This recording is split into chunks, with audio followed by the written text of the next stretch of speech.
If I'm ever going to belt out a country ballad, I need to get into a studio. I've been told to look up Gordon Kennedy, who co-wrote the Grammy Award-winning song Change the World for Eric Clapton.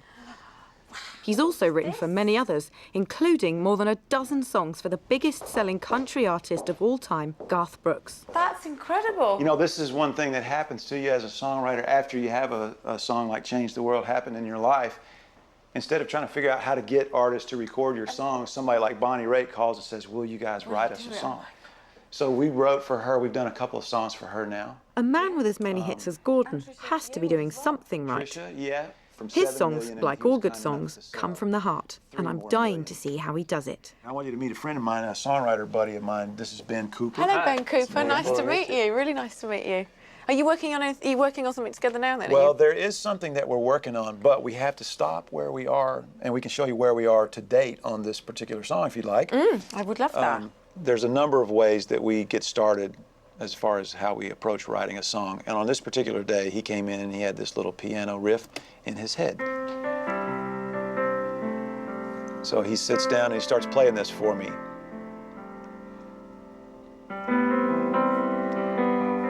I said to Ben that I know what we're writing today. Jimmy Gentry, who was a high school football coach of mine, he lost his wife, Rebecca. He drew this picture of her. Probably, I think he told me he drew this picture maybe about 15 years before she passed away, and that's her as a young woman. All of these phrases, it turns out, is his and Rebecca's romance. 60 years they were married. Oh, and so he's telling me what each one of these words represents, you know, and he got to this word right here, toujours moi, and it's the name of the perfume she wore for the whole 60 years that he knew her. And he told me, he said, you know, when she had been in the hospital and at the point where she had stopped communicating with anybody, he went home one day and brought that perfume back from the house, brought it into her room in the hospital, took a little bit, put it on her wrist, held her wrist up to her face, and she smiled, and then she passed away. Oh. So I said, that's the song title. I don't know why, but just that, at that very time he was showing me this, I said, this is the song title right here. And Ben sings this song so wonderfully. Ben sings? Oh, yeah. Toujours moi upon her skin.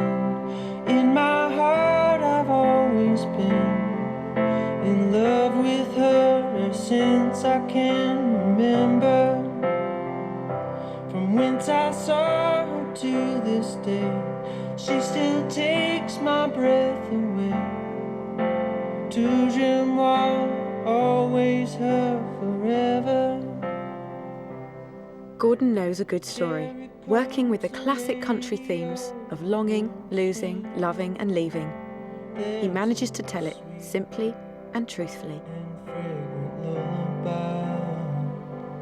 Toujours moi upon her skin. In my heart I've always been in love with her ever since I can remember. From whence I saw her to this day, she still takes my breath away. Toujours moi, always her forever. Always me, always her forever. In Gordon's studio, maybe I've just witnessed a modern classic in the making.